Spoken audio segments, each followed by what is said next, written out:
हरिः ओम्।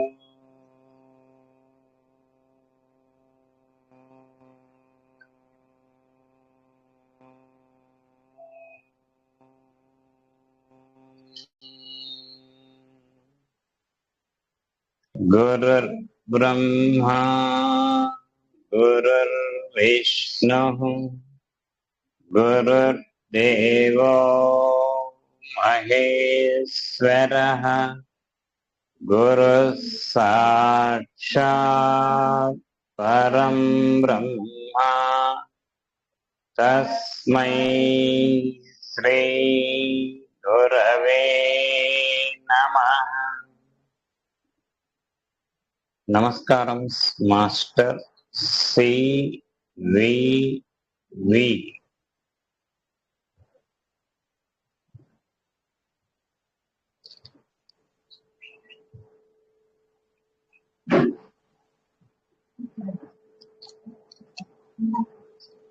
మనం 22వ సూత్రంలోకి ప్రవేశిస్తున్నాం.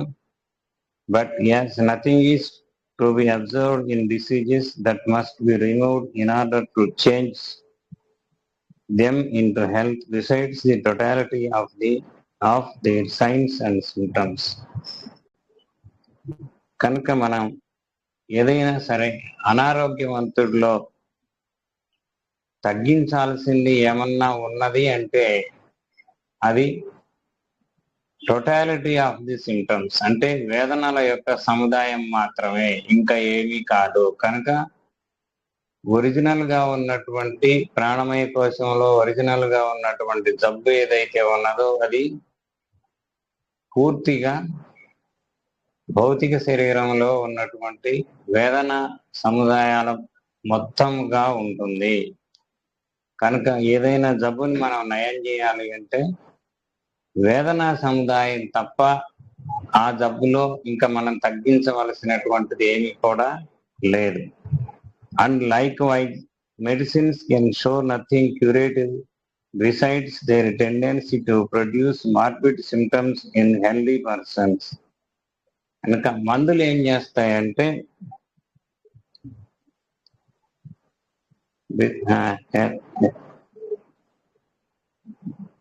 Medicines can show nothing curative besides.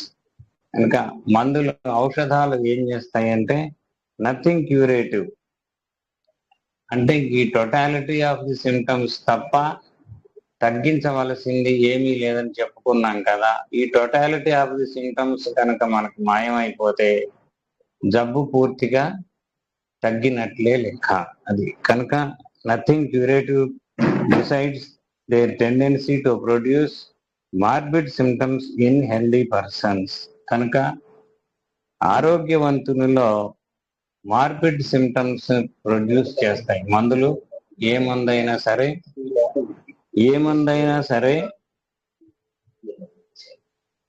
ఆరోగ్యవంతునిలో అది మార్బిడ్ సిమ్టమ్స్ అని, అంటే మార్బిడ్ సిమ్టమ్స్ అంటే వేదనలు, మనకు ఉన్నటువంటి కనిపించేటువంటి వేదనలనే మార్బిడ్ సిమ్టమ్స్ అంటారు. ఈ మార్బిడ్ సిమ్టమ్స్ తప్ప హెల్దీ పర్సన్స్ లో ఈ మార్బిడ్ సిమ్టమ్స్ తప్ప మనకు నయం చేయవలసిందంటూ కూడా ఏమీ లేదు.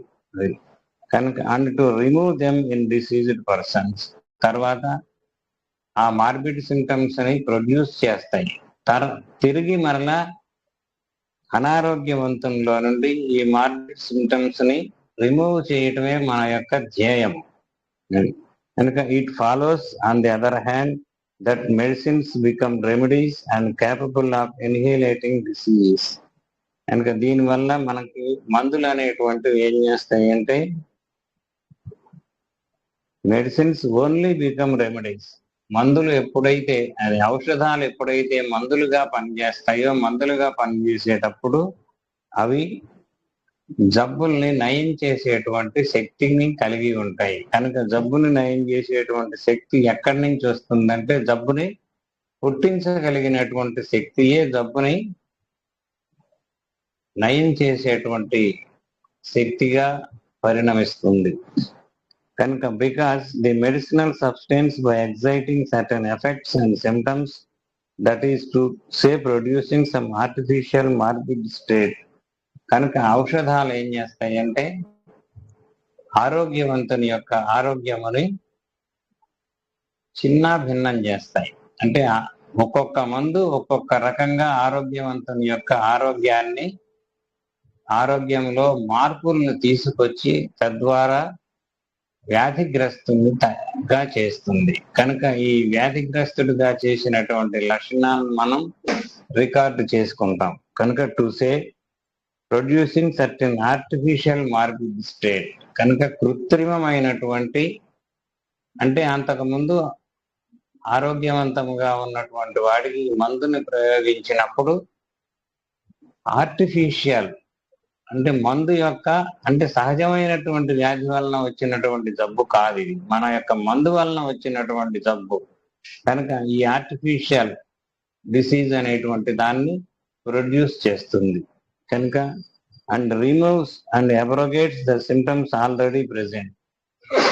కనుక ఎప్పుడైతే ఈ మందును గనక మనం ఈ మందుని ఔషధంగా ప్రయోగించినప్పుడు మనకి అవే లక్షణాలు ఉన్నప్పుడు పూర్తిగా అవి నయం చేసేటువంటి సామర్థ్యాన్ని కలిగి ఉంటాయి. కనుక to it the natural morbid state we wish to cure, మనకి సహజమైనటువంటి మార్బిడ్ స్టేట్ ఏదైతే ఉందో ఆ సహజమైనటువంటి మార్బిడ్ స్టేట్ ని నయం చేయటానికి సామర్థ్యాన్ని కలిగి ఉంటాయి. On the other hand, it follows that for the totality of the symptoms of the disease to be cured. కనుక మనకి ఇంకొక రకంగా చెప్పాలి అంటే it follows that for the totality of the symptoms of the disease to be cured. ఏ జబ్బుకైతే మనం totality of the symptoms అంటే వేదనా సముదాయాన్ని మొత్తాన్ని remove చేయాలి అని అనుకుంటామో దట్ మెడిసిన్స్ మస్ట్ బి సాట్. కనుక అట్లాంటి వాటికి మనం మందుల్ని వేయవలసి ఉంటుంది.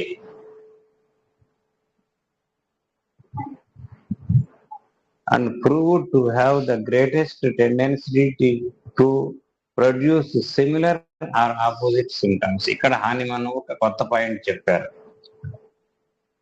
మనం ఎప్పుడైతే జబ్బు లక్షణాలకి మనం మందు ప్రయోగిస్తూ ఉన్నామో అట్లా ప్రయోగించినప్పుడు greatest tendency to produce opposite or similar symptoms. కనుక ఆపోజిట్ సిమ్టమ్స్ నైనా ఉపయోగించి మనం జబ్బుని తగ్గించవచ్చు, లేదా సిమిలర్ సిమ్టమ్స్ నైనా మనం ఉపయోగించి తగ్గించవచ్చు, ఏదైనా సరే. అయితే ఈ రెండు పద్ధతుల వల్ల జబ్బులు ఖచ్చితంగా తగ్గుతాయి. ఆపోజిట్ అంటే ఉదాహరణకి మనకి ఎండలోకి వెళ్ళినటువంటి వాడు ఏం చేస్తాడు, బాగా ఎండకి ఒక అర్ధ గంట బాగా తిరిగినటువంటి వాడు, మే నెల ఎండల్లో తిరిగినటువంటి వాడు ఏం చేస్తాడు, ఇంటికి రాగానే చల్లటి నీళ్లు, అంటే బాగా ఎండకి ఎక్స్పోజ్ అయ్యాడు కాబట్టి దానికి ఆపోజిట్ ఏంటి, చల్లదనాన్ని ఇచ్చేటువంటి చల్లటి నీళ్లు, కుండలో నీళ్లు కావచ్చు, లేకపోతే ఫ్రిడ్జ్ లో నీళ్లు కావచ్చు, లేకపోతే కూల్ డ్రింక్ కావచ్చు, what ever it may be, ఏదైనా కావచ్చు. అంటే ఉన్నటువంటి పరిస్థితికి వ్యతిరేకమైనటువంటి లక్షణాలతోటి ఉండేటువంటి మందు, దాన్ని ఔషధం అంటే శీతలోపచారాలు అన్నమాట. కనుక దాన్ని తీసుకుంటారు, అప్పుడు చల్లగా హ్యాపీగా ఉంటాడు కొంతసేపు. తర్వాత లేకపోతే సిమిలర్ సిమ్టమ్స్ తోటైనా, ఉదాహరణకి ఎండకి వెళ్ళొచ్చారనుకోండి, అప్పుడు పంపు కింద కాళ్ళు కడుక్కోకుండా లోపలికి వెళ్ళేసి డైరెక్ట్ గా కాసేపు కూర్చొని ఆ తర్వాత మీరు మంచినీళ్ళు తాగొచ్చు. బాగా ఎండకి వెళ్ళొచ్చి వెంటనే మంచినీళ్ళు తాగితే మటుకు బాగా ఇబ్బందులు వస్తాయి. కనుక అందుకని వెంటనే చల్లటి నీళ్లు తాగకుండా, వెంటనే కుండలో నీళ్లు తాగకుండా అలాగే కాసేపు ఉండి వెయిట్ చేసి బాడీ టెంపరేచర్ తగ్గిన తర్వాత అప్పుడు గనక మీరు గనక చల్లటి నీళ్లు కానీ లేదా ఇంకొకటి కానీ ఏదైనా కానీ ఉపచారం చేసుకుంటే బాగుంటుంది. అంటే లేకపోతే కాఫీ తాగొచ్చు శుభ్రంగా, లేదంటే వేడి వేడి పాలు తాగొచ్చు. కనుక మనం పోయి వచ్చినది ఏమో ఎండకి, మరలా మనం తీసుకునేటువంటిది వేడి పదార్థం. అంటే కాఫీ కానీ వేడి పాలు కానీ ఏవైనా సరే తీసుకోవచ్చు. ఇది ఒక పద్ధతి, అది ఒక పద్ధతి. ఈ రెండింటి వలన జబ్బులు తగ్గుతాయి. అంటే ఎయిదర్ సిమిలర్ ఆర్ ఆపోజిట్. అలాంటి లక్షణాలు ఉన్నటువంటి ఉపచారాలు చేయటం ఒకటి ఎండకపోయి వచ్చినటువంటి వాటి విషయంలో, లేదంటే దానికి వ్యతిరేకమైనటువంటివి ఏంటంటే చల్లటి నీళ్లు కానీ కూల్ డ్రింక్స్ కానీ ఇట్లాగా ఏవైనా సరే తీసుకోవచ్చు. తర్వాత సూత్రాల్లో అవి తీసుకుంటే ఏంటి, ఇవి తీసుకుంటే ఏమిటి అనేటువంటిది మనం చూస్తాం. దానివల్ల మనకి ఉపశమనం ఉంటుంది. దీనివల్ల కూడా అంటే కాఫీ తాగిన వాడికి ఇంకా ఎక్కువ ఉపశమనం ఉంటుంది, లేకపోతే వేడి పాలు తాగినటువంటి వాడికే ఉపశమనం ఉంటుంది, లేకపోతే వేడి టీ తాగినటువంటి వాడికే ఎక్కువ బాగా ఉపశమనం ఉంటుంది. మీరు చాలా మంది చెప్తారు. అంటే మనకి అప్పుడప్పుడు భోజనాల దగ్గర మాట్లాడుకుంటూ ఉంటారు, ఈ చల్లటి నీళ్లు తాగినంతసేపు బాగానే ఉంటాయి కానీ తర్వాత వేడెక్కిపోతుంది శరీరం అంటారు. కనుక మన శరీరానికి ఉన్నటువంటి లక్షణం ఏంటంటే ఎప్పుడైనా సరే మనకి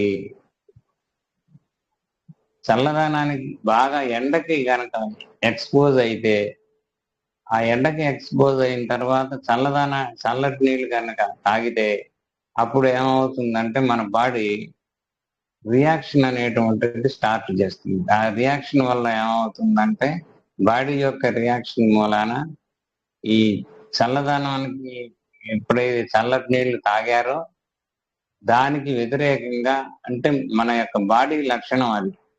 ఉదాహరణకి మనం ఒక ఇనప ముక్కని ఎండలో పెడితే ఏమవుతుంది, అది కంటిన్యూస్ గా వేడెక్కుతుంది. కొంచెం ఒక గంట సేపు పెడితే ఒక రకమైన వేడి, ఇంకా 2 గంటలు పెడితే ఇంకా వేడి ఎక్కువ ఉంటుంది, 3 గంటలు పెడితే మనం అసలు అంటుకోలేము, 4 గంటలు పెడితే ఏదన్నా ఒక క్లాత్ తోటి అంటుకోవాల్సి ఉంటుంది, లేకపోతే డైరెక్ట్ గా మనం అంటుకుంటే మనకి బొబ్బలు ఎక్కుతాయి. అలాగే మనిషిని గనక కాసేపు 1 గంట పెట్టారనుకోండి ఎండలో, అప్పుడు ఏమవుతుంది, మనిషి అనేటువంటి వాడికి ప్రాణశక్తి ఒకటి ఉన్నది. ఆ ప్రాణశక్తి వల్ల ఏమవుతుందంటే, ప్రాణశక్తి మనం దేనికైతే ఎక్స్పోజ్ అవుతామో దానికి వ్యతిరేకమైనటువంటి లక్షణాలని ప్రొడ్యూస్ చేస్తుంది. మనం దేనికి ఎక్స్పోజ్ అయ్యాం, ఎండకి ఎక్స్పోజ్ అయ్యాం. అందుకని ప్రాణశక్తి ఏం చేస్తుంది, దాని ఎండకి ఆపోజిట్ గా ఉండటం ఏంటంటే చల్లగా ఉంటాం. అందుకని బాగా ఎండలో ఉన్నటువంటి వాడికి పొట్ట మీద చేయి పెడితే ఎట్లా ఉంటుంది, పొట్ట చల్లగా ఉంటుంది, నీళ్ళకుండలాగా ఉంటుంది. కనుక ఇది మన యొక్క బాడీ యొక్క రియాక్షన్. కనుక మన బాడీ ఏం చేస్తుందంటే, ఏం చేసినా సరే దేనికైతే మనం ఎక్స్పోజ్ అయ్యామో దానికి వ్యతిరేకమైనటువంటి లక్షణాలని ప్రొడ్యూస్ చేసేటువంటి పద్ధతి ఏదైతే ఉందో దాన్ని మనం బాడీ రియాక్షన్ అంటాం. అంటే వైటల్ బాడీ యొక్క రియాక్షన్, మన యొక్క శరీరం రియాక్షన్ కాదు, వైటల్ బాడీ యొక్క రియాక్షన్ అనేటువంటిది ఎప్పుడు కూడా వ్యతిరేకంగా ఉంటుంది. తర్వాత ఇంకొక 3వ విధానం అనేటువంటిది ఒకటి ఉంది, అది చెప్తున్నాడు Hahnemann. The other possible mode of employing medicines for diseases besides these 2 is allopathic method. ఈ 2 విధానాలే కాక 3వ విధానం ఒకటి ఉన్నది. అంటే ఒకటేమో సిమిలర్, రెండవదేమో ఆపోజిట్.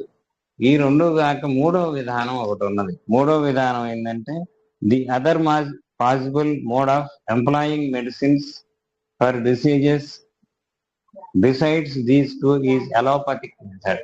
దీన్ని అలోపతిక్ మెథడ్ అంటాం. ఎలో అంటే మెనీ అని, అంటే ఒక్కొక్క జబ్బుకి అనేకమైనటువంటి మందుల్ని వాడేటువంటి విధానం. అంటే అది సిమిలర్ కాదు, ఆపోజిట్ కాదు. అంటే అలాంటి జబ్బే కాదు. రెండవది వ్యతిరేకమైనటువంటిది కాదు. అది ఇది కాదు. ఏదంటే ఇంకొకటి మూడవది అన్నమాట. మూడవది ఏంటంటే అలోపతిక్ మెథడ్. అంటే అలో అంటే మెనీ అని అర్థం. రకరకాలైనటువంటి మందులను వేసి పేషెంట్కి ఉపచారం చేయటాన్ని అలోపతిక్ మెథడ్ అంటారు. In which medicines are given whose symptoms have no distinct pathological relation. కనుక స్పష్టమైనటువంటి అటు అంటే మనకు రెండే ఉంటాయి. అటు ఆడ ఉంటది, లేకపోతే మగ ఉంటది. ఇలాంటి కుడి చేయి ఉంటది, లేకపోతే ఎడం చేయి ఉంటది. ఈ కుడి చెయ్యి కాదు, ఎడం చెయ్యి కాదు, అనేక చేతులు అన్నమాట. అది కనుక given whose symptoms have no direct pathological relation. కనుక ఈ పాథాలజీ ఏదైతే ఉందో వ్యాధి శాస్త్రం అంటారు. పాథాలజీ అంటే వ్యాధి శాస్త్రం.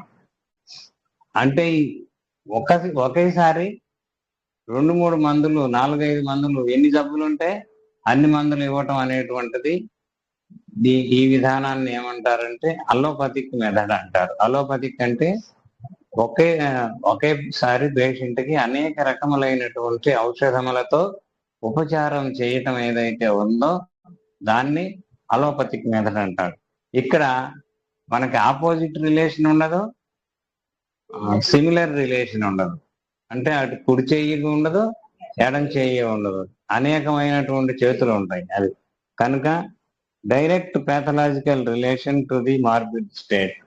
మనకున్నటువంటి మార్బిడ్ స్టేట్ ఏదైతే ఉందో అంటే వ్యాధిగ్రస్తమైనటువంటి పరిస్థితి ఏదైతే ఉన్నదో ఆ పరిస్థితికి ఏ రకమైనటువంటి సంబంధం ఉండదు. అంటే సిమిలర్ సంబంధం ఉండదు, ఆపోజిట్ సంబంధం ఉండదు. కనుక ఏ సంబంధం ఉంటుందంటే ఈ సంబంధం అనేటువంటిది కాదు. అది అంటే మనకి ఇది కరెక్ట్ అన్నమాట. సిమిలర్ గానీ ఆపోజిట్ గానీ ఏదో ఒక పని జరుగుతుంది అక్కడ. ఇక్కడ అట్లా కాదు. కనుక whose symptoms have no direct pathological relation to the morbid state. కనుక మనకు ఉన్నటువంటి జబ్బు పరిస్థితికి ఈ సిమిలర్ కాదు, ఆపోజిట్ కాదు, ఇంకొక రకమైనటువంటి పరిస్థితిని కలుగజేసేటువంటి మందులను మనం ప్రయోగిస్తుంటాం. అది ఒక మందును కాదు. మనకి ఒక్కొక్క మందును కనుక తీసి చూస్తే ఆ దాంట్లో కాంబినేషన్స్ ఒక 4-5 ఉంటాయి. ఆ తర్వాత రెండో మందు ఉంటది. ఇప్పుడు ఒక మందు తోటి ఊరుకోరుగా ప్రిస్క్రిప్షన్ అనేటువంటిది 5-6 మందులు ఉంటాయి ఏ జబ్బుకైనా సరే. ఈ 5-6 మందులు రెండో మందులో ఇంకా కొన్ని కాంబినేషన్స్, కొన్ని మందులు ఉంటాయి. తర్వాత మూడో దాంట్లో ఇంకో కాంబినేషన్, ఇంకో కొన్ని మందులు ఉంటాయి. అంటే 5-6 రకాల మందులు రోజు ఉదయం, మధ్యాహ్నం, సాయంత్రం వేసుకోవడం వల్ల ఈ 5-6 మందులు యొక్క ప్రభావంతో శరీరం ఈ శౌర్యవంతమైనటువంటి, ప్రతాపవంతమైనటువంటి మందులతోటి అసలే మన శరీరం కుంగిపోయి ఉంటుంది, జబ్బుతోటి కుంగిపోయి ఉంటుంది. ఆ జబ్బుని ఎలా వదిలించుకోవాలా తెలియని పరిస్థితిలో మన యొక్క ప్రాణ శరీరం ఉంటుంది. ఆ ఉన్నటువంటి పరిస్థితుల్లో ఇన్ని రకాలైనటువంటి మందులతోటి శౌర్యవంతంగా, ప్రతాపవంతంగా పనిచేసేటువంటి మందులతోటి మనం గనక ప్రయోగిస్తే పేషెంట్ యొక్క పరిస్థితి భగవంతుడికే తెలియాలి. అది చెప్పేది. కనుక no direct pathological relation to the morbid state, neither similar nor opposite. అది సిమిలర్ కాదు, ఆపోజిట్ కాదు, బట్ క్వైట్ హెట్రోజీనియస్. ఆ ఉన్నటువంటి దానికి క్వైట్ పూర్తిగా ఏ రకమైనటువంటి సంబంధం లేనటువంటి మందుల్ని మనం వాడుతూ ఉన్నాము. అది to the symptoms of the disease. కనుక ఆ వ్యాధికి మనం అనేక రకాలైనటువంటి మందుల్ని, ఒక జబ్బుకి ఒకేసారి అనేక రకాలైన మందులు వాడుతున్నాం. హోమియో పద్ధతులు ఏంటంటే ఒకసారి ఒక మందే వాడాలి. అంటే సిమిలర్ కావచ్చు, ఆపోజిట్ కావచ్చు, ఒకే మందు వాడాలి. This procedure place, as I have shown elsewhere, an irresponsible murderous game. ఇది ఎట్లా ఉంటుందంటే ఇర్రెస్పాన్సిబుల్, బాధ్యత లేనటువంటి మర్డోరియస్ గేమ్. అంటే మర్డర్ లాంటిది ఆట డాక్టర్కి మర్డర్ లాంటి ఆటలాగా ఉంటుంది. ఈ ఆయన చెప్పినటువంటి హానిమన్ చెప్పినటువంటి ఎగ్జాంపుల్. కనుక murderous game with the life of the patient యొక్క జీవితంతో ఆటలు ఆడుకుంటాం అన్నమాట. ఎట్లాంటి ఆట ఆడుకుంటాం? ఒక రకంగా చంపివేసేటువంటి క్రూరమైనటువంటి ఆట అది. కనుక patient by means of dangerous violent medicines, కనుక ప్రమాదకరమైనటువంటి భయంకరమైనటువంటి మందులతోటి ఆ పేషెంట్ ని ఇబ్బంది పెడుతుంటాం. అసలే జబ్బుతో బాధపడుతున్న పేషెంట్ కి మనం జబ్బుని తగ్గించేటువంటి పద్ధతి కాకుండా అనేక రకాలైనటువంటి మందులతోటి మనం దాడి చేస్తూ ఉన్నాం. అది కనుక హూజ్ యాక్షన్ ఈజ్ అన్నోన్, కనుక ఈ మందుల యొక్క ప్రభావం అనేటువంటిది తెలియదు, ఎలా ఉంటుందో ఏం చేస్తుందో అనేటువంటిది తెలియదు. ఇన్ని రకాల మందులు వేసి పేషెంట్ ఏం కావాలి అని. కనుక unknown and which are chosen are mere conjectures and given in large and frequent doses, కనుక ఆ మందులు కూడా ఎట్లా ఎక్కువ మోతాదులు ఫ్రీక్వెంట్ తరచుగా మందులు ఇస్తూ ఉంటారన్నమాట. ఇంకా పేషెంట్ సంగతి ఏమిటనేది పయ్యోడికి తెలియాలి, భగవంతుడికి తెలియాలి. అది అంటే కొంత మనం చెప్పుకున్నాము, చాలు, అంతవరకు చాలు మనకి అసలు ఏం చేస్తున్నాం అనేటువంటిది. తర్వాత దీనికి మాస్టర్ గారు ఏం చెప్తారో చూద్దాం. వ్యాధి యొక్క వేదనా సముదాయము, వ్యాధి దాని యొక్క వేదనా సముదాయం రూపమున వ్యక్తమవుతున్నది. వ్యాధి అనేటువంటిది మనకు తెలిసిందే. వ్యాధి అనేటువంటిది ఉంటే అది వేదనా సముదాయం రూపమున మాత్రమే వ్యక్తం అవుతుంది. వ్యాధి అనేది ఉంటే వేదనా సముదాయం ఉంటుంది. ఆ వేదనా సముదాయాన్ని మనం కూర్పు చేసుకుంటే ఏ మందు ఇయ్యాలో తెలుస్తుంది. ఇంకా మందులోని ఔషధ గుణము అది పుట్టించు వేదనా సముదాయం వలన వ్యక్తం అవుతున్నది. అంటే మందులో ఉన్నటువంటిది ఔషధ గుణం ఎలా తెలుస్తుందంటే అది ఆరోగ్యవంతుని మీద పుట్టించు వేదనా సముదాయం వలన తెలుస్తుంది. కనుక ఈ వేదనా సముదాయం నందలి సామ్యమును బట్టి గాని విపరీత లక్షణములను బట్టి గాని అనుభవపూర్వకంగా మందులను రోగములకు గురిపెట్టి వాడవలను. కనుక అటు సిమిలర్ గా అయినా వాడచ్చు, లేకపోతే ఆపోజిట్ గా అయినా వాడచ్చు. సిమిలర్ గా వాడితే ఏంటి, ఆపోజిట్ గా వాడితే ఏంటి అనేటువంటిది మనకి తర్వాత సూత్రాల్లో హానిమన్ గారు చాలా వివరంగా చెప్తారు.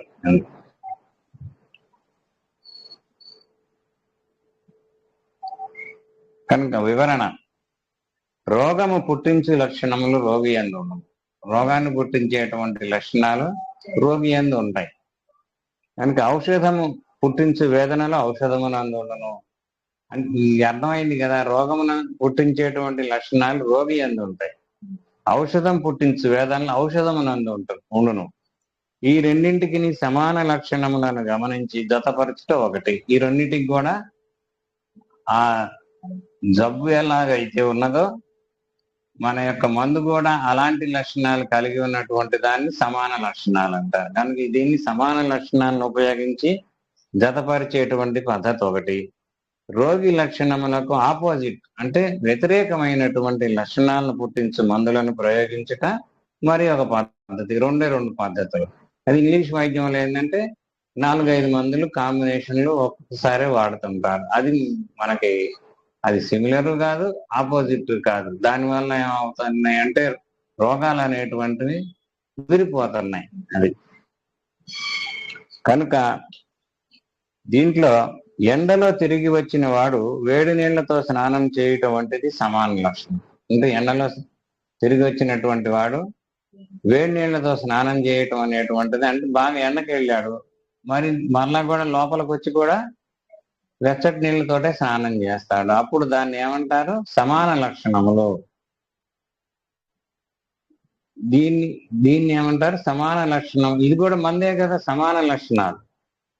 అప్పుడు ఏమవుతుంది మీరు అడుగుతారు, ఏమవుతుంది అంటే ఎండకి వెళ్ళినప్పుడు వేడి నీళ్ళతోటి స్నానం చేస్తే మనం ఇందాక ఏం చెప్పుకున్నాం, ఇందాక ఎగ్జాంపుల్లో శరీరం అనేటువంటిది, మన ప్రాణశక్తి అనేటువంటిది రియాక్ట్ అయిపోయి దానికి ఆపోజిట్ లక్షణాలని ప్రొడ్యూస్ చేస్తుంది. దానికి ఆపోజిట్ ఏంటండి?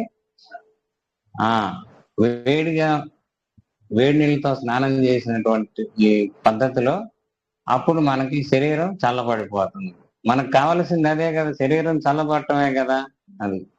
కనుక దీనితో వడదెబ్బ తగ్గి రోగికి విశ్రాంతి చేకూరును. అసలు వడదెబ్బే తగలదు మనకి. అసలు ఎట్లాగో సందర్భం వచ్చింది కాబట్టి చెప్తున్నా. వడదెబ్బలు ఎందుకు తగులుతాయి అంటే, ఎండాకాలము అందరూ కూడా బాగా ఎండకెళ్ళేసి ఆ సేద తీరటం కోసం చల్లటి నీళ్ళను ఆశ్రయిస్తారు. చల్లటి నీళ్ళను ఆశ్రయించినప్పుడు ఏమవుతుందంటే, ఈ బాగా ఎండకెళ్ళి వచ్చినప్పుడు ఈ చల్లటి నీళ్ళు అనేటువంటివి దానికి వ్యతిరేకం అయినప్పుడు ఏమవుతుందంటే, బాడీ రియాక్షన్ ఎట్లా ఉంటుందంటే, దేనికైతే ఎక్స్పోజ్ అయ్యామో దానికి ఆపోజిట్ గా లక్షణాలను పుట్టిస్తుంది. ఆపోజిట్ లక్షణం ఏంటి? చల్లటి నీళ్ళ వల్ల ఆపోజిట్ లక్షణం ఏంటి?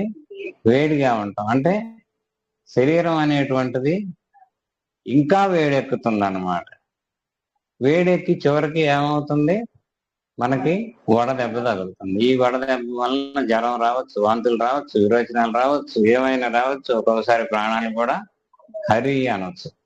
కనుక ఈ రకమైనటువంటిది ఎప్పుడు కూడా వడదెబ్బ అనేటువంటిది మీరు తగలకుండా ఉండాలి అంటే, ఎంత ఎండాకాలం అయినా సరే వేడిగా కొంచెం పాలు ఏవో తాగండి. కాఫీ టీలు అలవాటు లేని వాళ్ళు శుభ్రంగా పాలు తాగొచ్చు. ఏదైనా వేడి పదార్థాలు, లేదు పాలు లేవు, కాఫీ లేవు, టీ లేవు, కాసిన స్టవ్ మీద కొంచెం వేడి నీళ్ళు తాగండి. హ్యాపీగా ఉంటుంది. శరీరం ఆటోమేటిక్ గా చల్లబడుతుంది. కనుక శరీరం చల్లబడాలి అంటే మనకి అదిగాక ఈ శరీరం చల్లబడేటువంటి దేని వలన? ప్రాణశక్తి వల్ల చల్లబడుతుంది. ఆపోజిట్ రియాక్షన్ కదా. ప్రాణశక్తి వల్ల చల్లబడేటప్పుడు ప్రాణం అనేటువంటిది మన శరీరంలో ఎప్పుడూ కూడా ఉంటుంది. అందుకని ఏమవుతుంది, మనం ఈ ప్రాణశక్తి ఎప్పుడూ ఉంటుంది కాబట్టి ఎప్పుడూ చల్లగానే ఉంటుంది అది. కనుక ఎండలో తిరిగి వచ్చిన వాడు కుండలోని చల్లని నీటితో స్నానం చేయటం వంటిది విపరీత లక్షణములు గల మందులు వాడుట. అంటే అట్లాంటి వ్యవహారం అన్నమాట. అంటే ఎండలో తిరిగి వచ్చిన వాడు కుండలోని చల్లటి నీటితో స్నానం చేయటం వంటిది విపరీతమైనటువంటి లక్షణములు కల మందులు వాడుట. కనుక ఈ పద్ధతిలో మొదట తాపము తగ్గినట్లు అనిపించినను రోగి వడదెబ్బ కొట్టి చనిపోవును అవకాశం ఉన్నది. అంటే రక్తనాళాలన్నీ కూడా పట్మని బద్దలైపోతాయి.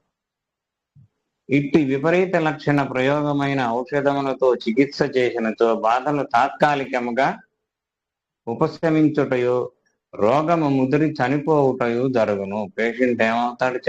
చివరికి ఆ రోగం ముదిరి చివరికి చనిపోవటం అనేటువంటిది దాని యొక్క రిజల్ట్ అన్నమాట. అది కనుక ఎప్పుడు కూడా మనం ఎండకెళ్ళినటువంటి వాడు శుభ్రంగా వెచ్చటి నీళ్లతోటి స్నానం చేయాలి, వెచ్చటి నీళ్ళు తాగాలి. అప్పుడు మాత్రమే మనకి చల్లదనం అనేటువంటిది బాడీకి వస్తుంది. అలా కాకుండా చల్లటి నీళ్ళతో స్నానం చేసినా కానీ చల్లదనం వస్తుంది, కానీ వెంటనే బాడీ రియాక్ట్ అయిపోయి దాని చల్లదనానికి ఆపోజిట్ లక్షణం అనేటువంటిది వేడిదనాన్ని పుట్టిస్తుంది. ఇంకా వెచ్చదనం, ఇంకా వేడి, అంటే ఎండలోకి తిరిగిన దానికన్నా కూడా వేడి పుడుతుంది. అప్పుడు ఏమవుతుంది? వడదెబ్బ కొడుతుంది. కనుక వడదెబ్బ కొట్టకుండా ఉండాలి అంటే మార్గం ఏంటంటే, ఎండకెళ్ళినటువంటి వాడు వేడి ఉపశమనాల వల్లనే ఆరోగ్యం అనేటువంటిది ఉంటుంది. కనుక వడదెబ్బ కొట్టకుండా ఉండాలంటే వేడి నీళ్ళతో స్నానం అన్నా చేయాలి, లేకపోతే కదలకుండా కూర్చున్నా సరిపోతుంది. ఎండలో నుంచి వచ్చి అలాగ కదలకుండా కూర్చున్నా బాడీ నార్మల్ గా వస్తుంది. లేకపోతే వేడి నీళ్ళతో స్నానం చేస్తే ఇంకా తొందరగా చల్లబడుతుంది. అది ఇంకా ఇది ఈ సూత్రానికి సంబంధించినటువంటిది. అయిపోయిందా టైం? సరే, నెక్స్ట్.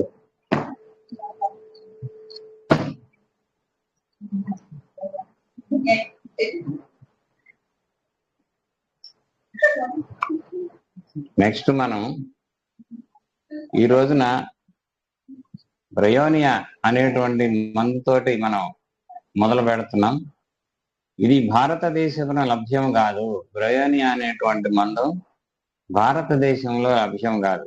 పాశ్చాత్య దేశములలో లభించినట్లు ఔషధి. అందు తెల్లని పువ్వులు గల రకము మొక్కల నుండి ఈ ఔషధము తయారగును. పుష్పించుటకు కొంచెం ముందుగా ఉన్న వృక్షము యొక్క దుంప రసము నుండి ఈ మందు తయారగును. మొట్టమొదటగా దీని గుణములను కనుగొని 1816లో తన మెటీరియా మెడికా 2వ సంపుటమునందు హానిమన్ ప్రకటించారు.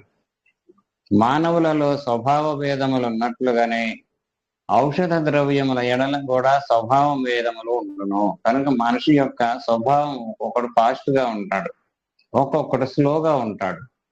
ఫాస్ట్ గా ఉన్నటువంటి వాళ్ళ మందులు వేరుగా ఉంటాయి, స్లోగా ఉన్నటువంటి వాళ్ళ మందులు వేరుగా ఉంటాయి. కనుక ఈ మందు స్లో మెడిసిన్ అన్నమాట.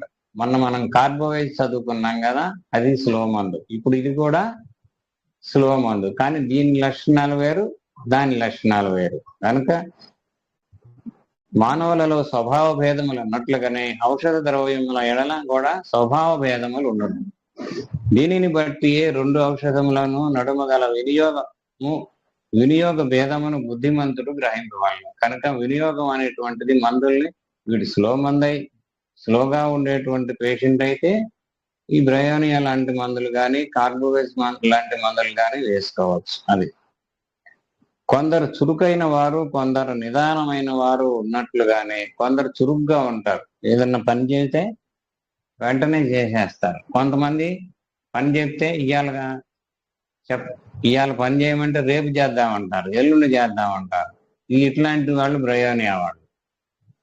కనుక నిదానముగా పనిచేయనవి అని ఉండను. పనిచేయుటలో ఒక ఔషధం యొక్క వేగమునకును ఇంకొక ఔషధం యొక్క వేగమునకును వ్యత్యాసం ఉండను. ఇంకా మందు పనిచేసేటప్పుడు కూడా ఒక్కొక్క ఔషధం చాలా వేగవంతంగా పనిచేస్తుంది, ఒక్కొక్క మందు స్లోగా ఉంటుంది. మనస్తత్వం అదంతా కూడా చిన్నగా ఉంటుంది అన్నమాట. కొన్ని పైన పని చేయను, అలాగే కొన్ని మందులు లోతుగా పనిచేయను. నిన్న మనం లెక్సిస్ చదువుకున్నాం, లెక్సిస్ కంప్లీట్ చేసుకున్నాం. లెక్సిస్ ఎట్లాంటి మందు అంటే ఒక డోసు వేస్తే అది ఒక్కొక్కసారి సంవత్సరాల తరబడి పనిచేస్తూ ఉంటుంది. దాదాపుగా ఈవెన్ 200 పొటెన్సీలోనే 6 months 7 months దాకా రిపిటేషన్ అవసరం లేనటువంటి మందు అది. అంటే అంత లోతుగా పనిచేస్తూ ఉంటుంది. మనం వేసిన మరుక్షణం నుంచి అది పనిచేస్తూనే ఉంటుంది. అది అంటే అది సరిచేయాల్సినటువంటివి ఎక్కడో అంతర్గతంగా లోపలగా ఉంటాయి అన్నమాట. అందుకని ఆ సరి చేయటం అనేటువంటిది దానికి చాలా టైం పడుతుంది. అది కనుక కొన్ని లోతుగా పని చేయను, కొన్ని పైన పని చేయను. ఎకోనైట్ లాంటి మందులు పైన పని చేస్తాయి. ఇది అంటే డెప్త్ అనేటువంటిది ఉండదు ఆ మందులకి. కనుక ఈ మాదిరిగా 2 ఔషధముల నడుమ లేత ముదుళ్ళు ఉండును. కనుక ఒక 2 మందులు తీసుకుంటే ఒకటి ఫాస్ట్ గా పనిచేసే మందు ఉంటది, ఒకటి స్లోగా పనిచేసే మందు ఉంటది. అలాగే మనకి వ్యక్తుల్లో కూడా కొంతమంది వ్యక్తులు నిదానంగా పనిచేసే వాళ్ళు ఉంటారు, కొంతమంది వ్యక్తులు ఫాస్ట్ గా రియాక్ట్ అయ్యేటువంటి వాళ్ళు, ఫాస్ట్ గా పనిచేసేటువంటి వాళ్ళు కూడా ఉంటారు. ఎకోనైటు, బెల్లడోనా, ఆర్సెనిక్ ఆల్బు వంటి ఔషధములు వేగవంతంగా పనిచేయ మందులు. ఎకోనైట్ ఒకటి, బెల్లడోనా ఒకటి, ఆర్సెనిక్ ఆల్బు ఇవి చాలా స్పీడ్ గా వేగంగా పనిచేసేటువంటి మందులు. బ్రయోనియా, కోనియం, ప్లంబమెట్ ఈ 3 కూడా దీంతో పాటు మనం కార్బోవేజ్ కూడా లెక్క పెట్టుకోవాలి. ఈ 4 మందులు కూడా నిదానముగా పనిచేసేటువంటి మందులు. అనగా ప్రమాదకరమైన పరిస్థితుల్లో బ్రయోనియా నిదానముగా పనిచేయవని అర్థం కాదు. కానీ టైఫాయిడ్ లాంటి కండిషన్స్ ఉన్నప్పుడు బ్రయోనియా ఫాస్ట్ గానే పనిచేస్తుంది. అంటే అక్కడ ఉన్నటువంటి జబ్బు యొక్క వేగాన్ని బట్టి. నిన్న మనం కార్బోవేజ్ గురించి చెప్పుకున్నాం, ఒక వారం క్రితం చెప్పుకున్నాం. కార్బోవేజ్ ప్రాణాలని అత్యంత వేగంగా పనిచేసి ప్రాణ రక్షణ చేస్తుంది అన్నమాట. కార్బోవేజ్ కనుక ఇండికేట్ అయితే అది. కనుక బ్రయోనియా నిదానముగా పనిచేయనని అర్థం కాదు. ప్రాణం మీదకు వచ్చిన రోగికి బ్రయోనియా కావలసి వచ్చినచో సమయమునకు పని చేయకుండా రోగి చనిపోవునని భావింపరాదు. శాంత స్వభావము కలవారు మిగిలిన వారి కన్నా ఎక్కువ నమ్మకముగా సంయమనకు ఉపయోగపడుదురు. కనుక అట్లే బ్రయోనియా అనే ఔషధం సూచించబడినచో అరగంటలో రోగి చనిపోనట్లు ఉన్నచో దీనిని వాడినచో 5 నిమిషములలో పనిచేసి అతనిని రక్షించను. కనుక ఎట్లాంటి పరిస్థితి ఎదురైనా సరే బ్రయోనియా అనేటువంటిది వాడికి లైఫ్ అనేటువంటిది సేవ్ చేస్తుంది. ఏ ఔషధమైనను సరి అయిన ప్రయోగం జరిగినప్పుడు వ్యాధి వేగము కన్నా తన వేగం ఎక్కువగా పనిచేసి రోగిని రక్షించి తీరును. ఇంకా ఎప్పుడు కూడా ఎలా ఉంటుందంటే దొంగ పోలీస్ ఆటలాగా ఉంటుంది అనమాట. పోలీస్ వేగం కన్నా దొంగ వేగంగా పరిగెత్తుతున్నాడు అనుకోండి, అప్పుడు ఉపయోగం ఏమి ఉండదు కదా, దొంగను పట్టుకోలేడు కదా పోలీసు. కనుక అలాగే మందు యొక్క వేగము కన్నా కూడా జబ్బు యొక్క వేగం కన్నా కూడా మందు యొక్క వేగం ఎక్కువగా ఉండాలి, ఫాస్ట్ గా ఉండాలి. అప్పుడు మాత్రమే మనం జబ్బుని తగ్గించి పేషెంట్కి రక్షణ చేకూర్చిన వాళ్ళం అవుతాం. వేగముగా పనిచేయవలసిన అవసరము కలిగినప్పుడు కూడా బ్రయోనియా నిదానముగా పనిచేయనని అర్థము కాదు. ఎందుకు వేగంగా పనిచేసేటప్పుడు అది వేగంగానే పనిచేస్తుంది, అర్జెంట్ కాని కేసుల్లో నిదానంగా పనిచేస్తుంది అన్నమాట. ఇంతకంటే మనం గ్రహించవలసిన అంశము వేరొకటి కలదు. 2 పిల్లలు సాయంకాలం సముద్రము ఒడ్డునకు కొనిపోబడిరి. ఇద్దరికిని ఐస్ క్రీమ్ పెట్టించిరి. ఒకడు రాత్రి ఇంటికి వచ్చిన తర్వాత అన్నము తిని నిద్రపోయిన. 1 గంట గంటన్నర అయ్యేటప్పటికి నిద్రలో ఓ ఓ అని కలవరిస్తున్నాడు. దిండ్లు పక్కకు నెట్టివేయుచున్నాడు. ఒళ్ళు కాలిపోతున్నది. 2వ వాడు కొంచెం మందకొడిగా ఉన్నాడు. ఆ సాయంకాలం అతనికి ముక్కు నుండి కొంచెం నీరు కారుతున్నది. అంటే ఇద్దరికి ఒకేసారి ఐస్ క్రీమ్ పెట్టారు. వీడికేమో రాత్రి పడుకొని 1 గంట గంటన్నర అయ్యేటప్పటికి రోగ లక్షణాలు వ్యక్తం అయినాయి. వీడికేమో 2వ వాడికి కొంచెం ముక్కుల్లో నుంచి నీరు వచ్చింది, అంతే, అంతకంటే ఏం లేదు. మరునాడు సాయంకాలం కొంచెం ఎట్లో ఉన్నది అను. మరునాడు ఉదయమునకు తుమ్ముచున్నాడు. లేచి ముఖం కడుక్కోమనగా మొరాయించుతున్నాడు. అబ్బా, ఇంకా ముఖం ఎక్కడ కడుగుతాను, నాకు బాగలేదంటాడు. లేవలేకపోతున్నాడు. మరునాడు సాయంకాలం కొంచెం తలనొప్పి వచ్చినది. రాత్రి 9 గంటలకు 100 జ్వరం వచ్చింది. అంటే వీడికి జ్వరం రావటానికి ఐస్ క్రీమ్ తిన్న తర్వాత 4 రోజులు పట్టింది. అది ఇంకొక పేషెంట్కి వాడికి కూడా అదే టయానికి ఇస్తే ఆ రాత్రికే వాడికి జ్వరం వచ్చింది. అంటే మందు యొక్క వేగం అనేటువంటిది ఒకటేమో ఫాస్ట్ గా రియాక్ట్ అయ్యాడు, 2వ వాడేమో స్లోగా రియాక్ట్ అయ్యాడు. ఈ స్లోగా రియాక్ట్ అయ్యేటువంటిది బ్రయోనియా. అది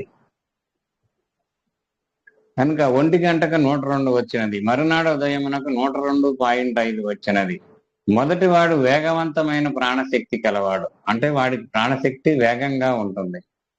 2వ వాడు మందకొడి అయిన ప్రాణశక్తి కలవాడు. హోమియోపతి సిద్ధాంతం ప్రకారం ఎవరి శరీర తత్వమునందు ప్రతీకార శక్తి బలముగా ఉండునో దాని ప్రాణమయ కోశం బలిష్టమైనదనియు వ్యాధులతో తీవ్రముగా పోరాడగలదనియు నిశ్చయింపవలెను. ఎవరి దేహమున వ్యాధి లక్షణములు నిదానముగా వ్యాపించునో వారి యందు ప్రాణశక్తి మందకొడిగా ఉన్నదని గ్రహింపవలెను. జ్వరము, దగ్గు, ఒళ్ళు నొప్పులు, సంధి గుణము మొన్నవి లక్షణములు వ్యాధి కారణములు కావు. అవి వ్యాధి యొక్క లక్షణములు కూడా కావు. అవి వ్యాధితో ప్రాణశక్తి పోరాటము సలుపుచుండగా పుట్టిన లక్షణములు. అంటే వ్యాధి అనేటువంటిది ప్రాణశక్తితో పోరాటం చేస్తూ ఉండగా పుట్టినటువంటి లక్షణాలు. పోరాటము తీవ్రముగా ఉన్నచో లక్షణములు తీవ్రముగా ఉండును. పోరాటము మందకొడిగా ఉన్నచో లక్షణములు మందకొడిగా ఉండును. ఉదాహరణకు విశాఖపట్నం జిల్లాలో రోడ్డుకు అటు ఇటు ఒకరు నిలబడి పొద్దుట నుండి సాయంకాలం వరకు పోరాడుతూనే ఉండరు. అంటే వాళ్ళు పొద్దున్న నుంచి పోట్లాడుకుంటానే ఉంటారు, ఒకళ్ళనొకళ్ళు కొట్టుకోరు, అంటే చేతులు కలవు అని. సాయంకాలం ఎవరింట్లోకి వారు వెళ్ళి తలుపులు వేసుకొందరు.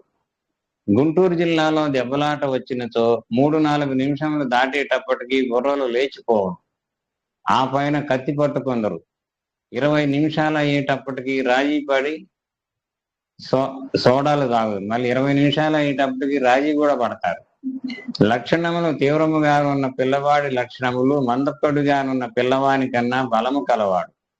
కనుక అంటే విశాఖపట్నం వాళ్ళు ఏంటంటే పొద్దున్న నుంచి సాయంత్రం దాకా అరుచుకుంటారు కానీ కొట్టుకోరు, చేతులు కలవు. ఇక్కడ గుంటూరులో లాంటిది ఏంటంటే శుభ్రంగా కొట్టుకొని తలకాయలు కూడా లేచిపోతాయి. అది కనుక శరీరమునకు చెదురుబాటు వచ్చినప్పుడే వైద్యం అవసరమగును. చెదురుబాటు రాని వానికి వైద్యంతో పని లేదు. ఒక్కొక్కప్పుడు ఎన్ని ఐస్ క్రీమ్ తినను అతనికి ఏమీ కాదు. అతనిలో రక్షణ వ్యవస్థ పటిష్టంగా ఉన్నది. కొంతమందికి అన్ని ఐస్ క్రీమ్ తిన్నా ఏమీ కాదు. అది మొదటి పిల్లవానికి ఎకోనైట్ లేదా బెల్లడోనా వాడినచో మరునాడు ఉదయమునక అతనికి ఆరోగ్యం బాగుండదు. మొట్టమొదటి వానికి ఎకోనైట్ కానీ బెల్లడోనా కానీ వేస్తే వారి యొక్క ఆరోగ్యం బాగుంటుంది. రెండవ వానికి బ్రయోనియా వాడవలను. కనుక ఇది పంచవర్ష ప్రణాళిక లాగా ఐస్ క్రీమ్ తిన్న తర్వాత 4 రోజులకు కానీ జబ్బు లక్షణాలు బయటపడవు. అది అతనికి నివారణ జరుపుటకు 4 రోజులు పట్టను. ఇది గూడ్స్ బండి సామెతలాగా ఉంటుంది అన్నమాట. గూడ్స్ బండి లాగా ఉంటుంది అనమాట.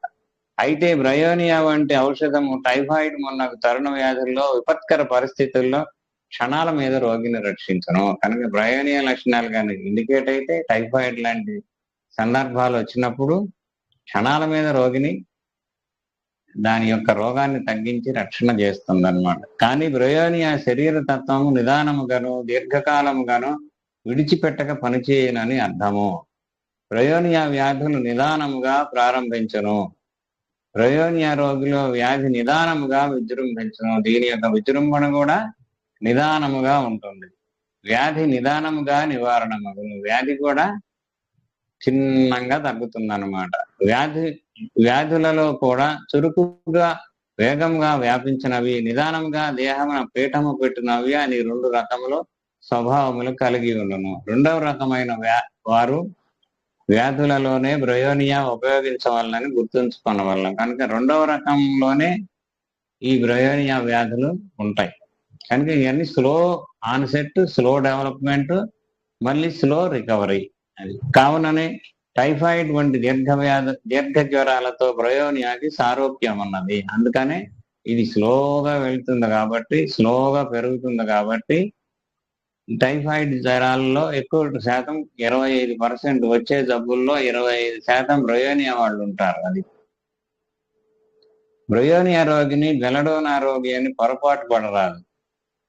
పిల్లవాని తల్లిదండ్రులు అతనిని తీసుకొని వచ్చి జ్వరముగానున్నదని చెప్పిన వెంటనే జ్వరము వచ్చిన వారికి ఎకోనైట్ వాడవలనను పిచ్చి సిద్ధాంతములు కలవారు ఉన్నారు. కనుక ఎవరికో జ్వరం వచ్చినా సరే మొట్టమొదటి జ్వరం ఆ మొట్టమొదటి గడియల్లో ఎకోనైట్ వేయాలనేటువంటి వాళ్ళు ఉన్నారు.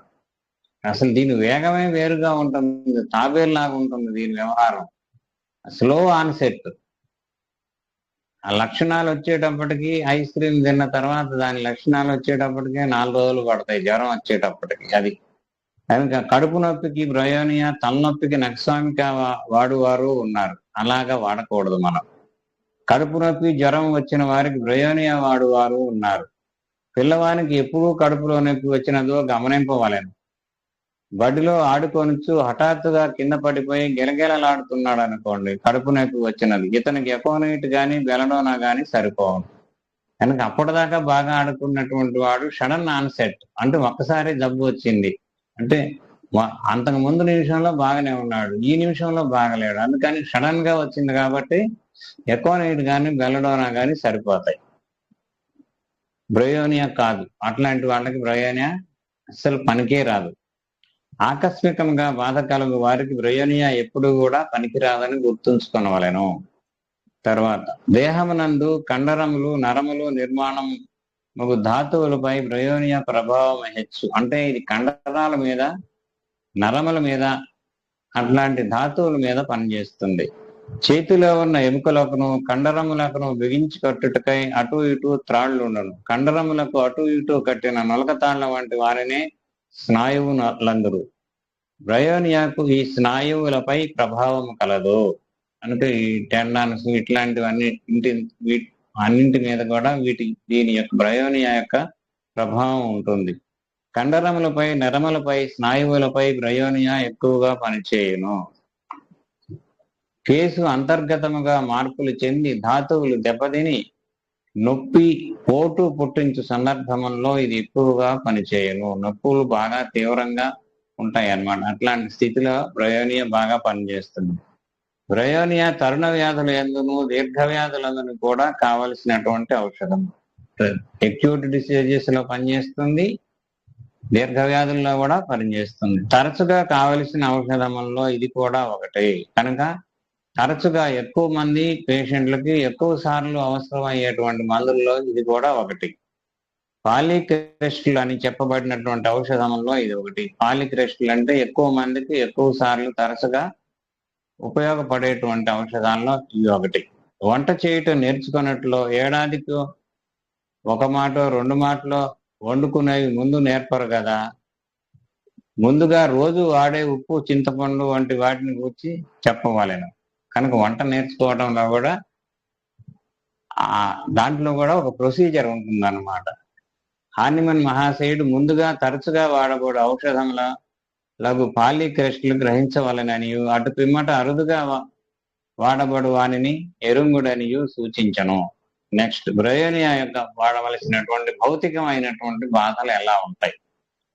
జలుబు, దగ్గు, ఒళ్ళంతయు నొప్పులు, చల్లగాలికిని తేమ ప్రదేశమునకును సంబంధించిన దగ్గుటచే కలిగిన బాధలు. అంటే చల్లగాలి వచ్చినా బాధలు ఎక్కువ అవుతాయి, తేమ గాలి వచ్చినా బాధలు ఎక్కువ అవుతాయి. తరచుగా సంధి బంధములు నొప్పులు, అంటే సంధి బంధములు అంటే జాయింట్ పెయిన్స్ ఎక్కువ ఉంటాయి. కీళ్ళ నొప్పులు ఎక్కువ ఉంటాయి.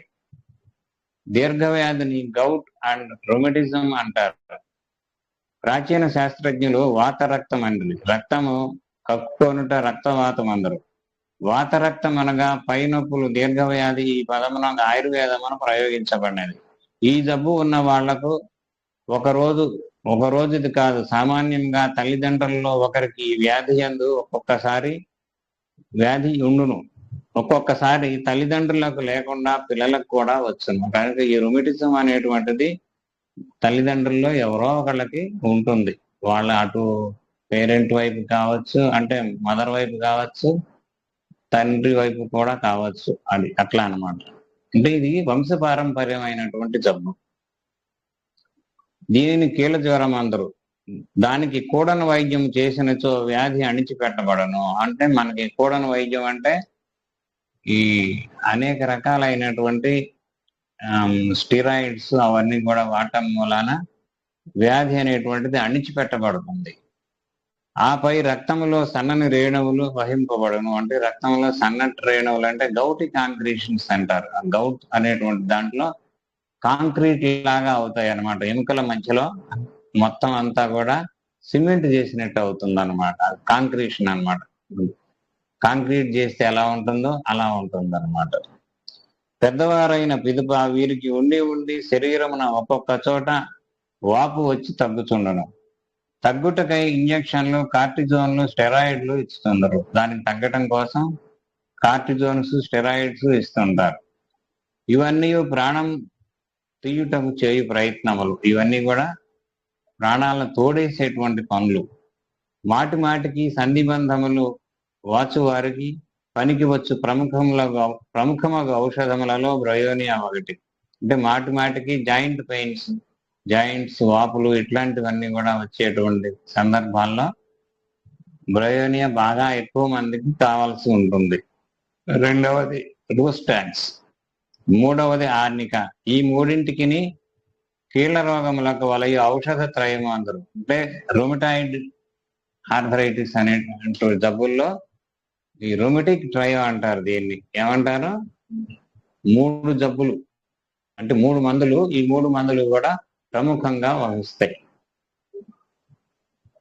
ఈ 3ను తరచుగా కీళ్ల వాపులలో అవసరమగుచుండను. ఈ 3ఇంటిలోనూ తలనొప్పులు, కీళ్ల నొప్పులు ఉండను. ఈ 3ఇంటిలో తలనొప్పులు ఉంటాయి, కీళ్ల నొప్పులు ఉంటాయి. తర్వాత దెబ్బలు తగిలిన వారికి ఎలానో ఆర్నిక వాడరాదు. ఒక్కొక్కసారి ఏమవుతాయంటే దెబ్బలు తగిలిన ప్రతి చోట ఆర్నిక వేస్తూ ఉంటాం. ఆర్నిక లక్షణాలు ఉన్నప్పుడు మాత్రమే ఆర్నిక వేయాలి. దెబ్బలు తగిలిన వారిలో ఆర్నిక లక్షణములు కలవారు ఉండరు. వాడికి ఆర్నికా వాడవలెను. వీళ్ళకి ఒళ్ళంతయు పచ్చి పచ్చిగా పుండైపోయినట్లుండను, ఎక్కడికక్కడ పట్టివేసినట్లుండను, ఒళ్ళంతా చాలా నొప్పులుగా ఉండను. దెబ్బ తగిలిన చోట ఇతడు ముట్టుకోననియ్యడు. అంటే ఏమవుతాడంటే పేషెంట్, ఎక్కడ నీకు నొప్పి అంటే, ఉండు నేను చూపిస్తాగా, నువ్వు అక్కడే ఉండు నేను చూపిస్తాగా అంటాడు. వాడికి భయం అన్నమాట. ఎందుకంటే వాడు ఎక్కడ పట్టుకుంటాడో, నొప్పి ఎక్కడ ఎక్కువ అవుతుందోనని భయం అన్నమాట. మన డాక్టర్ కూడా చూపించడు వాడు. దెబ్బ తగిలిన చోట ఇతడు ముట్టుకోనియడు.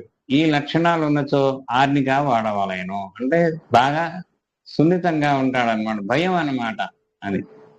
వాడు మోకాలు నొప్పుల పేషెంట్ కనుక ఇంట్లో ఉన్నాడు అనుకోండి, ఆర్నికా మోకాలు నొప్పుల పేషెంట్, పిల్లలు ఆడుకుంటుంటారు.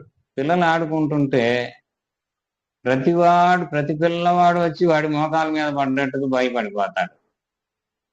అంటే వాడు మోకాళ్ళకి నొప్పులు ఉన్నాయి కదా, ఆ మోకాల మీద పడిపోతాడని భయం.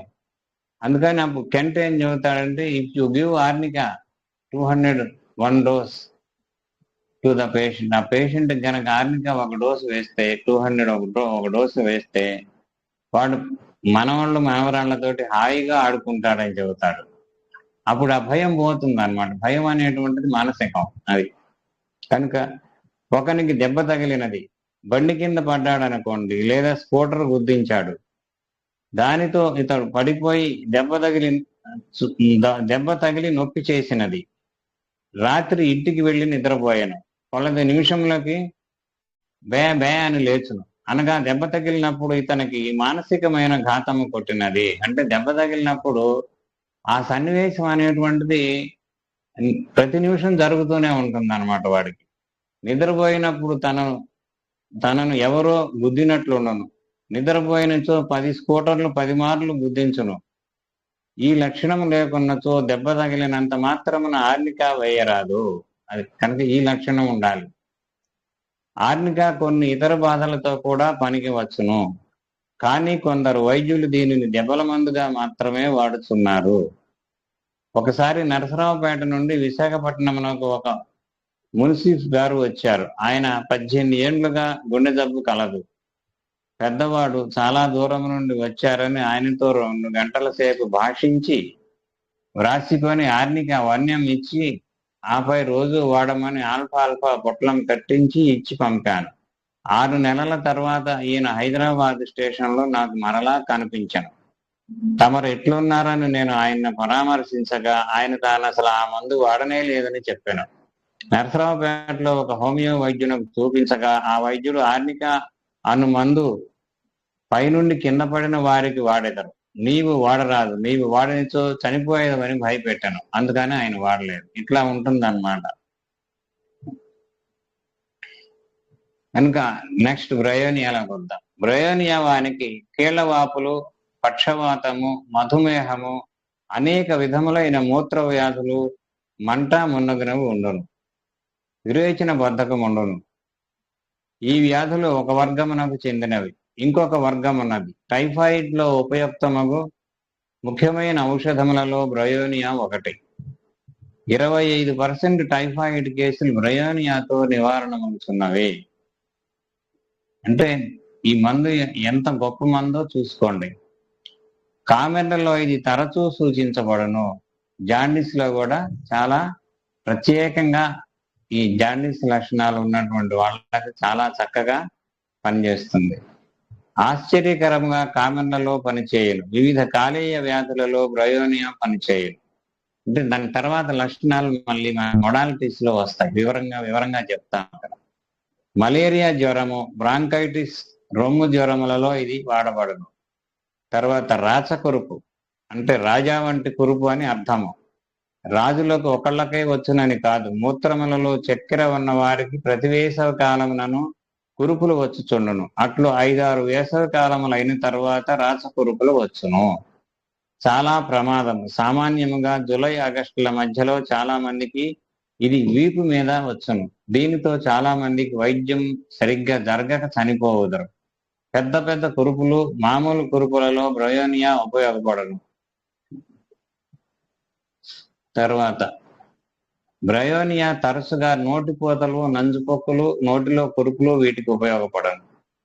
తర్వాత తీవ్రమైన తలనొప్పులు, పార్శ్వపు నొప్పులు, పైత్యపు నొప్పులు, అనేక విధమైన అజీర్ణ వ్యాధులు, కడుపులో దుర్భరమైన నొప్పి, వీటితో బ్రయోనియా ఉపయోగపడను. వీటన్నింటిలో కూడా బ్రయోనియా ఉపయోగపడుతుంది. అపెండిసైటిస్ ను నివారించే ఔషధముల్లో ప్రముఖమైనది. మనం ప్రతిసారి చెబుతుంటారు 24 గంటలు కడుపులో నొప్పి అని. దాంట్లో అపెండిసైటిస్ లో చాలా చక్కగా ఇండికేట్ అయ్యేటువంటి మందు అన్నమాట ఇది. బ్రయోనియా వానికి విపరీతమైన నడుముల నొప్పి జన్మంతయో ఉండను. వాడు ఎప్పుడూ నడుముల నొప్పి అంటూనే ఉంటాడు. అది ప్రమాదకరమైన గుండె జబ్బులలో బ్రయోనియా ఉపయోగపడను.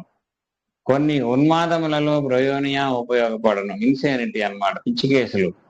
ఇది వలసిన రోగి ఆసుపత్రిలోనూ ఎచ్చటనైనను, అంటే ఇంట్లోనే ఉంటాడు, నన్ను ఇంటికి తీసుకెళ్ళమంటాడు. వాళ్ళకి గుండె గుబేలో ఉంటారు అంటుందన్నమాట. ఎందుకంటే ఇంట్లోనే ఉన్నాడు, ఇంటికి తీసుకెళ్ళమంటాడు. మరి వాడి ఇంట్లోనే వాడే ఉన్నాడు, మళ్ళీ ఇంటికి తీసుకెళ్ళమంటాడు. అంటే వాడికి తాను ఎక్కడో ఉన్నట్టుగా భావన అన్నమాట అది. ఇది ఒక్క బ్రయోనియాకు మాత్రమే ఉన్నది. ఒకసారి మాస్టర్ దగ్గరికి ఒక కేసు వచ్చింది. వాళ్ళు బాగా శిష్యులు అన్నమాట, దగ్గరగా పనిచేసేటువంటి శిష్యులు మాస్టర్ గారికి. అప్పుడు మాస్టర్ ఈకే గారు ఏం చేశారంటే, వాడు ఇంటికి తీసుకెళ్ళమంటున్నాడు, ఎంతసేపు ఉండ ఇంటికి అంటున్నాడు. అప్పుడు మాస్టారు బ్రయోనియా 200 ఒక డోస్ వేయమన్నారు. అంటే ఈ బ్రయోనియా అనేటువంటిది ఎక్కువ సార్లు అందరికి వాడుతూ ఉంటాం మనం. ఏంది మాస్టర్కి ఏమన్నా వచ్చిందా ఏంది, మాస్టర్ బ్రయోనియా వేయమంటున్నారేంటి అంటే, మాస్టర్ని వ్యతిరేకించడానికి ఎవరికి అందులో ధైర్యం లేనటువంటి వాళ్ళు ఎక్కువ మంది ఉంటారు. అందుకని మాస్టర్ అక్కర్లేదు, మీరు బ్రయోనియా వేసేయండి సరిపోతుంది అంటే, అప్పుడు వాళ్ళు ఇంటి దగ్గరికి వెళ్ళి పుస్తకం చదువుకొని అప్పుడు నెమ్మదించారు అనమాట. అది కనుక ఇది. తర్వాత సంధి లక్షణములలో కూడా బ్రయోనియా ఉపయోగపడను. సంధి అంటే మనకి డెలీరియం అంటారు, అంటే అసంబద్ధమైనటువంటి మాటలు మాట్లాడుతుంటారు. అట్లాంటప్పుడు ఈ పనికి వచ్చేటువంటి మందుల్లో కూడా అక్కడ కూడా అంతే, ఇంటికి తీసుకెళ్ళమంటుంటారు. ఇదే గొడవ వాళ్ళతోటి. ఈ లక్షణంలో తరచుగా ఏ రోగి మందు కిందకు వచ్చునో దానికి మాత్రము పనికి వచ్చును, అంతేగాని వీరిని ఆధారం కాకొని మాత్రం మందులు వాడరాదు. ఇప్పుడు చెప్పిన ఇవన్నీ కూడా మొడాలిటీస్ అవన్నీ సరిపోతేనే వాడాలి. అది నీళ్ల విరోచనాలు, ఋతుశూల అంటే మెన్సెస్ లో వచ్చేటువంటి కడుపులో నొప్పి, బహిష్టుకు ముందు ఎక్కువై ఆ తర్వాత తగ్గును. ఋతుస్రావము నా మంట తగ్గి స్రావము తగ్గిన పిదప మరలా వచ్చును. అంటే ఋతుస్రావంలో మంట తగ్గి తర్వాత డిశ్చార్జ్ అంతా అయిపోయిన తర్వాత మరలా వస్తుంది.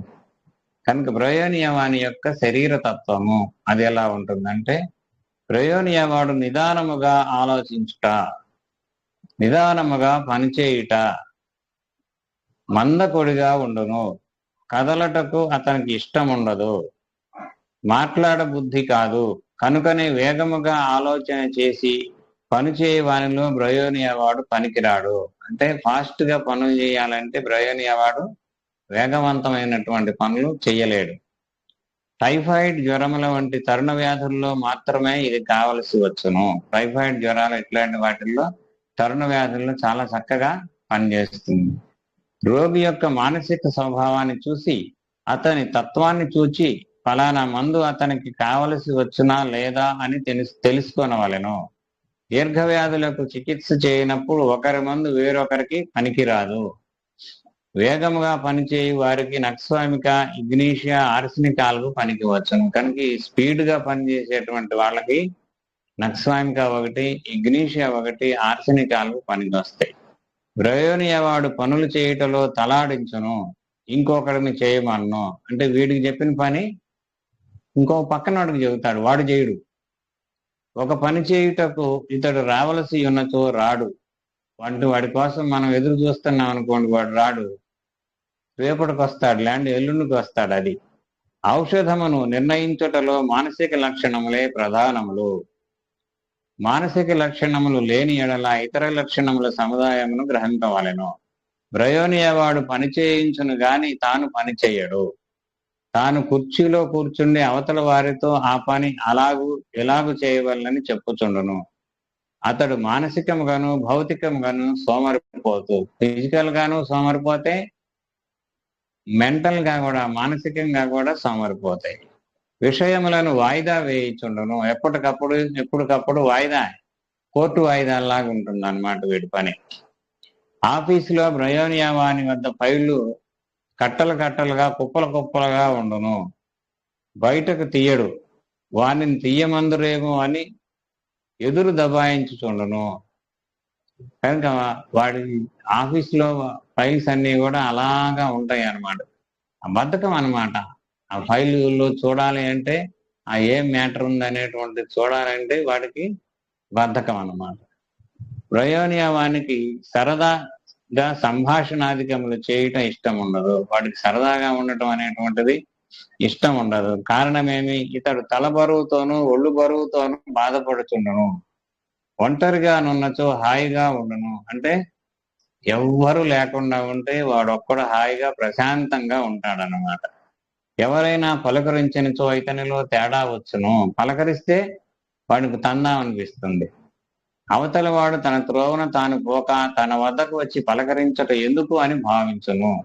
వాడి దారిని వాడు పోవచ్చు కదా, నా ప్రాణానికి ఎందుకు వచ్చింది, నన్నెందుకు పలకరించాలి అనేటువంటి లక్షణాలన్నమాట వీడికి.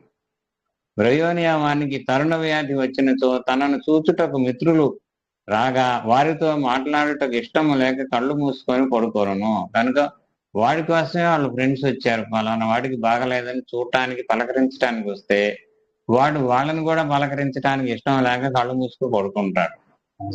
వారిని తన దగ్గరకు రానియ్యడు. పలకరించినచో చికాకు పడును. కానీ పలకరిస్తే చికాకు పడతాడు. ప్రస్తుతానికి ఇవాళకి మనకు టైం అయింది. ఏమన్నా డౌట్స్ ఏమన్నా ఉంటే అడగండి.